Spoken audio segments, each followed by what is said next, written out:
Hello there, fellow patriots, members of the army of the Lord, friends old, friends new. I am one pilgrim from One Pilgrim's Musings. Welcome on into my channel. Lend me an ear, I promise to return it. I won't keep it too long. We are musing through the Psalms from the Holy Scriptures. Doing a little commentary, a little study, a little devotional work to enlighten your day. We are today on Psalm number 62. We are utilizing the New King James Version of the Holy Scriptures as we muse through the Psalms. We're also utilizing a work in the public domain by the late Dr. Jack Hyles, who was a pastor for over 50 years out of the state of Indiana in the United States. And what Dr. Jack did is he did a lot of research into the Psalms and left us behind a succinct rendering of the story behind each and every one of the Psalms, at least according to his research into the ancient Jewish tomes and history. He gives us the author that he discovered. It sometimes agrees with the general terms and sometimes not. He gives us a little story behind the Psalm, a little, the period of time that it was written, what was on the psalmist's mind. And then it tells us a little bit about how the psalm was used in the ancient temple by the Israelites of that day, and sometimes even today, and can be used by you and I as we pray through the Psalms. Kind of gives you an idea of what the psalm is good to be used for as a prayer template, if you will. So, without further ado, let's take a look at what Dr. Jack has to say about Psalm number 62. It is a psalm of King David's, and it was written around the time of Absalom's rebellion. And of course, his rebellion began as all rebellions begin, with gossip and talk. You see how dangerous they are? Yes.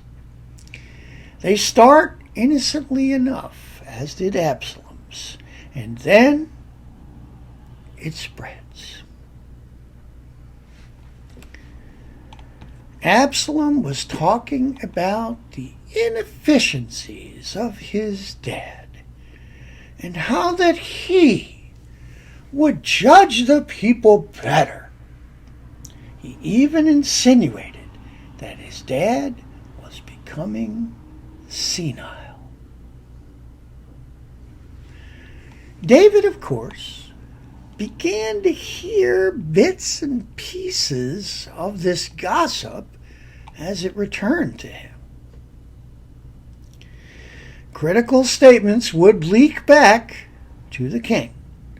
It was while this talk was going around that David wrote the 62nd Psalm. Who is there among us that has not felt the sharp dagger and the piercing saber of talk that we are unable to answer, and verbal attacks against which we are unable to defend ourselves?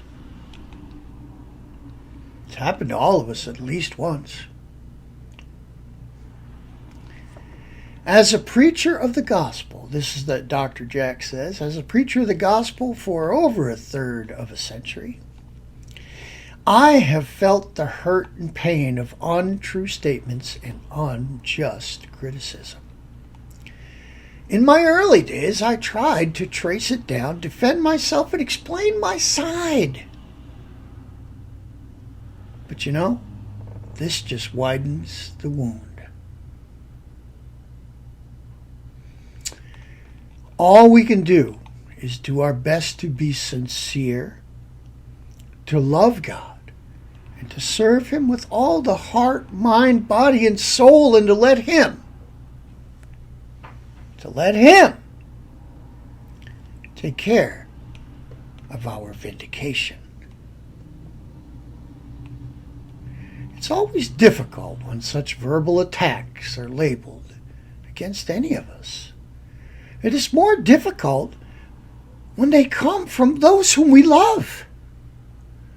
It is even more difficult when they come from our dearest friends. And it seems unbearable when they come from those who are our own flesh, blood of our blood and bone of our bone. Imagine King David's heartbreak as the first echoes of his own son's criticism and gossip leaked his way. It was then that he penned the 62nd Psalm. Now, the way that this psalm was used by God's people, well, it was read and sung when one was unjustly criticized. Let's take a look at this very emotional psalm. Number 62, the New King James Version. Truly my soul silently waits for God. From him comes my salvation. He only is my rock and my salvation. He is my defense. I shall not be greatly moved. How long will you attack a man? You will be slain, all of you, like a leaning wall and a tottering fence. They only consult to cast him down from his high position. They take delight in lies. They bless with their mouth, but they curse inwardly. My soul waits silently for God alone, for my expectation is from him. He only is my rock and my salvation. He is my defense. I shall not be moved. In God is my salvation and my glory, the rock of my strength, and my refuge is in God. I trust in him at all times, you people. Pour out your heart before him. God is a refuge for us. Surely men of low degree are a vapor. Men of high degree are a lie. If they are weighed on the scales, they are altogether lighter than vapor. Do not trust in opposition, nor vainly hope in robbery.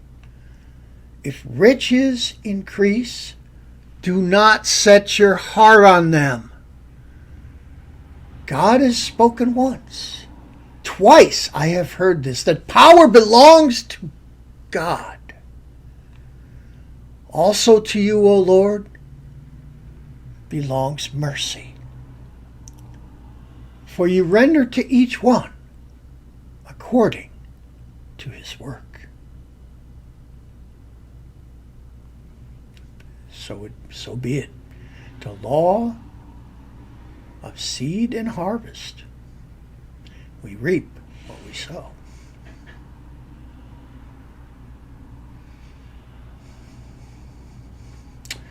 All right, that was quite a psalm and quite a little story. So, I hope that it uplifted your day. I know it was a tough one. And we all have at one time, at least, or another, suffered either greatly or in minor ways these types of things. And that's why these psalms can be a great prayer template for you to bring your troubles, your needs, also your thanksgiving, your praise before the Lord our God. And so we do. And now may the Lord bless you and keep you. May he make his face to shine down upon you and remind you that he is not mad at you. He's in love with you. Love him who first loved you. and who was willing to give his very own life for you. May you find his countenance shining down upon you, and may it give you just a perfect comfort and peace. No matter the craziness going on around you or even in your own life, in the center of it, you can still have the joy of the Lord as your strength, and a peace that passes all understanding. This is One Pilgrim. I'll see you tomorrow, God willing, for Psalm 63. For now, I'm out.